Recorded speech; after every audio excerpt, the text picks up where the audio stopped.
What's going on, Colts Nation? I appreciate you joining me for another video where in this one, I want to talk a little bit about the defense. Obviously, this past week, defense not what we expected coming into the year, right? Week one, it was great. Everything went well for us, right? Able to force turnovers and overall just a great week one. And then in week two, without Mooney Ward out there and without Latu out there, we saw obvious issues. And we'll talk about the pass rush later. So make sure you're subscribed with notifications on so you get notified when that video comes out and any other content. But in this one, I want to talk about the secondary, right? And mainly want to talk about kind of what we had seen and who we could go get to try to right the wrongs that we saw. I have numbers here for Xavier Howard somewhere as I continue to scroll, but obviously Xavier Howard didn't have a good game this past week, right? Let up way too much in coverage. What we saw just wasn't okay, right? What we have here, shout out to Destin Adams, pulled numbers from PFF from week two. Times targeted, 8. Receptions allowed, 8. Yards allowed, 78. Touchdowns allowed, 1. Right? Defensive grade was 27.5, 114th out of 114 cornerbacks. Coverage grade, 26.9 at 111 of 111 cornerbacks. So literally the worst corner playing in the entire league in week two. So you can't have that. That's not sustainable.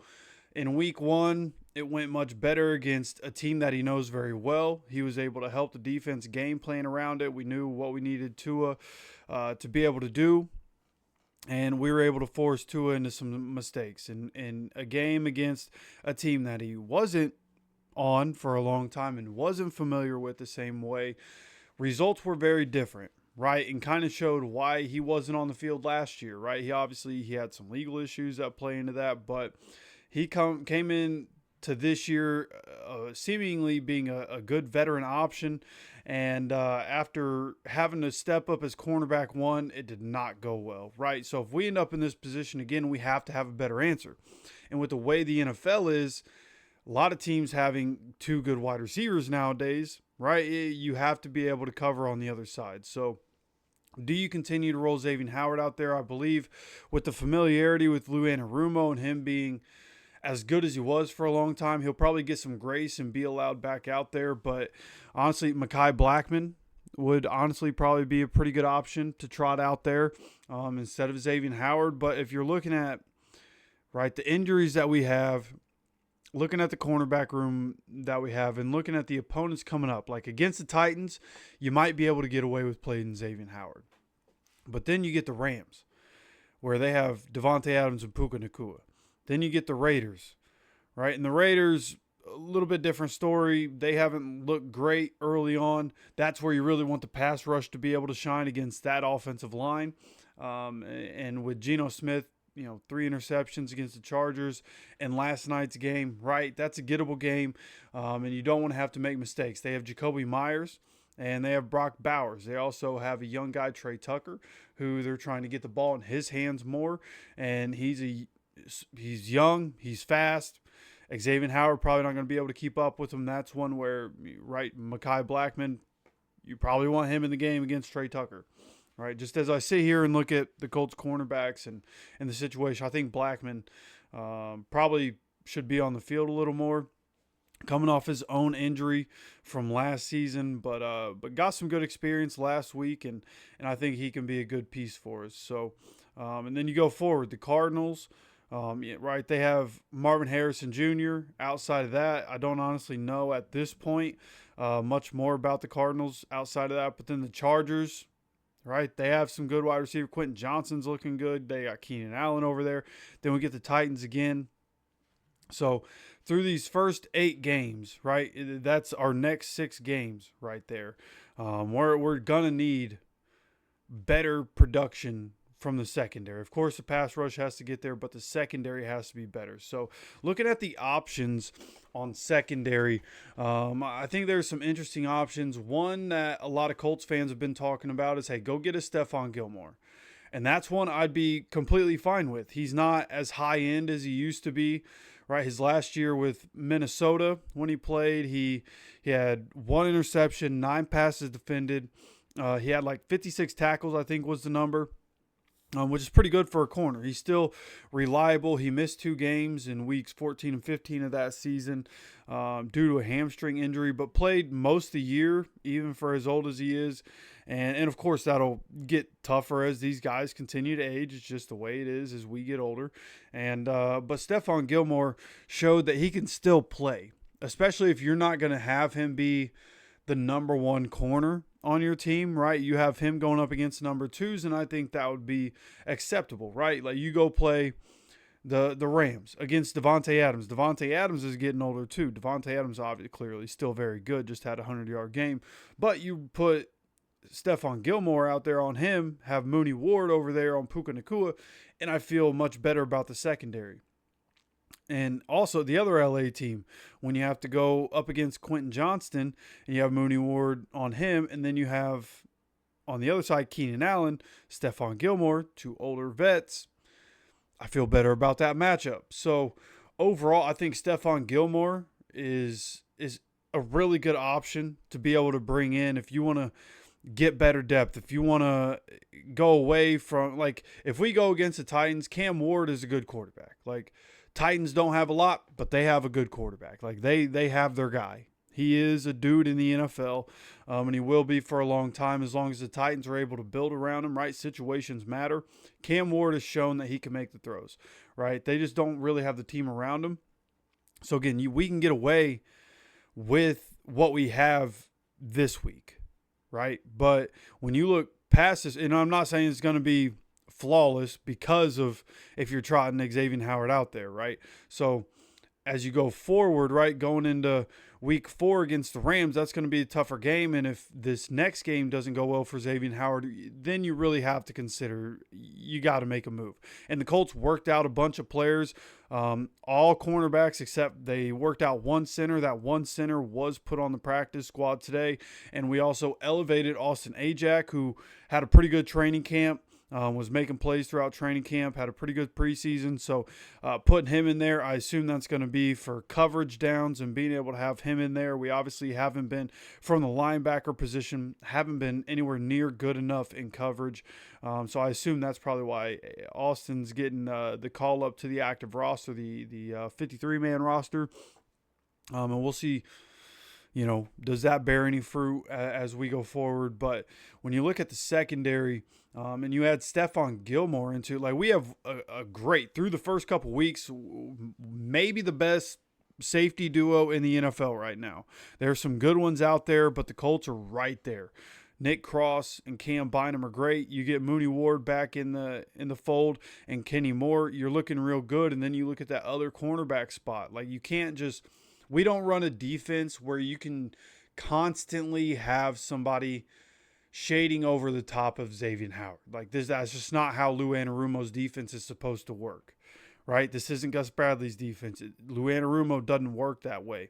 So you got to find somebody you can fill into that spot if Xavier Howard can't get the job done, right? You go and get a guy off the street, give him an opportunity. And if it doesn't work out, like, this is the NFL, bro. Like, you're not just going to keep getting put on the field if you're going to be a liability, especially with as good as we look right now on offense. And if we can just make sure teams aren't scoring points on us, we're going to be able to score points. We're going to be able to move the ball. We're going to be able to win games, right? So on the defensive side, like, Lou Anarumo's not Gus Bradley. He's not going to keep putting guys out there just because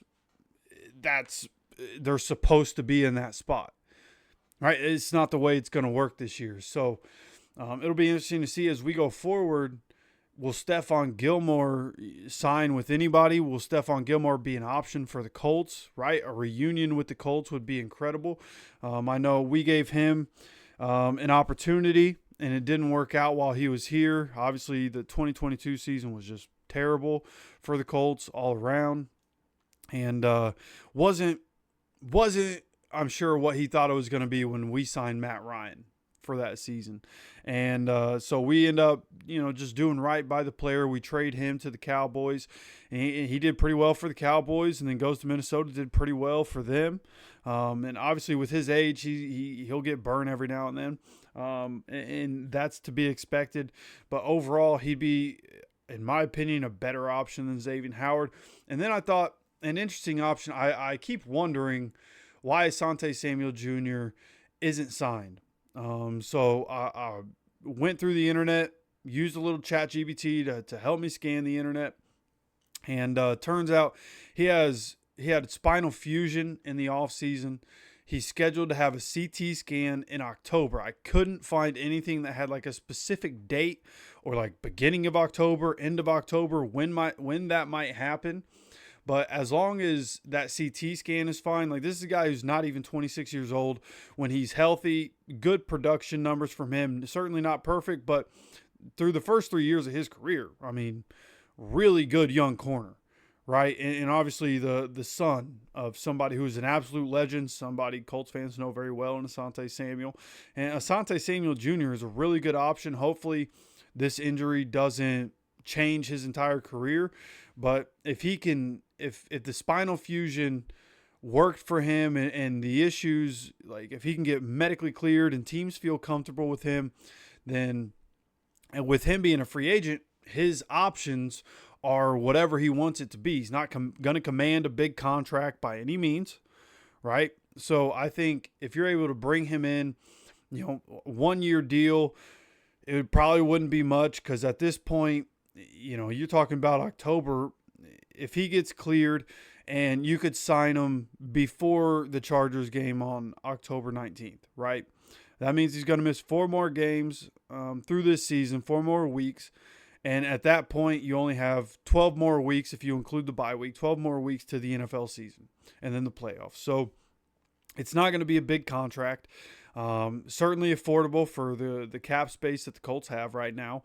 And so I think that would be a really good option. Somebody you come in, see how he plays coming off the injury, right? And you could even bring him in, put him on the practice squad just to get him conditioned and to get him back in the weight room and to get him reacclimated to the NFL life, right? And to be able to get football ready.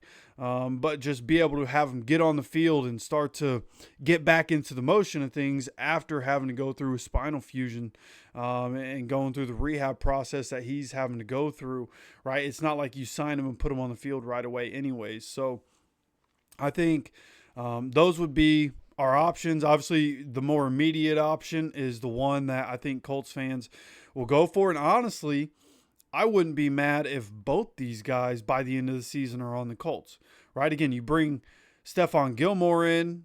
If Xavier Howard can't figure it out, right, you go ahead, release him, bring in Stefon Gilmore, sign him.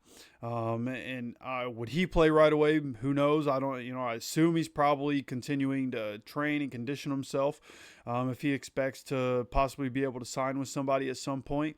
As long as we continue to win, we're going to be an option for any available veteran free agents that we might need to pick up. That's really how that works. These veteran guys that wait to sign. Hey, if a team needs me, a team needs me. If not, I've had a good career. I can hang back. If I, don't play this year, it is what it is, right? So I think Stefon Gilmore, again, a more immediate answer for us, and somebody that you could plug in and be able to get rid of Xavier Howard. But then later in the year, after that CT scan, if he's medically cleared and teams are comfortable with him and we're able to get our hands on him and see what he is, right? Bring him in for a workout, see how he does, see how he's moving. Get good medical clearance from our medical staff. Then you sign him too. Again, bring him on the practice squad. Let him play a little scout team through the weeks and see where he's at. And if he doesn't stick, he doesn't stick. Again, spinal fusion is no joke. But we know Peyton Manning, we released him and he went on to have the best quarterback season of all time, right? And even when he wasn't Peyton Manning anymore, was still able to be, good enough to be able to win a championship with Denver on the back of that defense. But nonetheless, like, guys have come back from it. Corner, has to be physical sometimes. Those outside corners is a less physical, I would say, than a lot of other positions. You're going to have to tackle for sure. But he's young enough that I think he will be able to bounce back. It's not like this is an injury that's taken away from his legs, right? We saw a nerve issue with Shaq, right? Darius Leonard, the maniac, that nerve issue in his back that messed up his entire career, right? On track to be a Hall of Famer, messed up his entire career. So, when you're talking about spinal fusions, this stuff is no joke, but I do think it's something, or at least have hope that it's something he can bounce back from. Somebody I've always been a fan of, really, really good player for the Chargers in his early years. Just really unfortunate injuries last year, and I think he only played in 4 games and then had to miss the rest of the season, which was unfortunate. But if he's able to come back, if you can get Stefon Gilmore to play for you right now, you can get Asante Samuel Jr. as somebody that can be a depth piece on this team. Right, I think that's something that the Colts should definitely look into, is bringing in not only one but both of these guys at some point through the season. Again, it'll be October before there's any answer on Asante Samuel Jr. But as I was looking, I thought, you know what, this would be an interesting answer as we go through the year. Right, injuries are bound to happen, injuries are bound to pop up, and cornerback right now, there's no indication on Jalen Jones, so knowing like when's he going to be back, but he's probably going to miss a decent amount of time. So go ahead, bring in both of these guys at different times, and let's go continue to win games. Let's make this team as good as possible. Let's make sure we have the depth, right? And then of course we gotta be able to get the pass rush figured out, which again we'll talk about here in a little while. So I want to hear from you guys. What do you think about these options, right? The other options in this area that you guys would have to choose from, if we're talking about the top options: James Bradbury, let's see, Kendall Fuller, who my guys at the Dolphins with the Dolphin Syndicate said that Kendall Fuller got released because he's just not that good anymore. It's not a money thing. He's just not that good anymore. And then Emmanuel Mosley, who I thought have always thought a good player, but man, he cannot stay healthy. They're really piling up in his career. So those are the options. Again, my picks would be Stefon Gilmore in the immediate, and Asante Samuel Jr. Get him in the building now, get our eyes on him, and then after this year, if we can sign him long term, that would be cool, right? Good young player, and be able to sign him long term, and we'll see what happens there. But that's just kind of my thoughts on this. Again, I want to hear what you guys think. What do you think about Gilmore coming in now? What do you think about Asante Samuel Jr. Coming in at some point throughout this season if he gets cleared, or any of the other options that we named? You let me know your thoughts down in the comment section. And again, we're going to be talking about the pass rush here in a little while. So if you enjoy the content, make sure you hit the like button. Make sure you guys are subscribed with notifications on so you get notified when the videos do come out. Got plenty more content. It's Titans week, our first division game of the year. Big time game as we look to go 3-0. And I want you guys here for all of it. So again, subscribe, have notifications on. Of course, I appreciate you stopping by for another video. And as always, take care of yourself, take care of each other, and go Colts.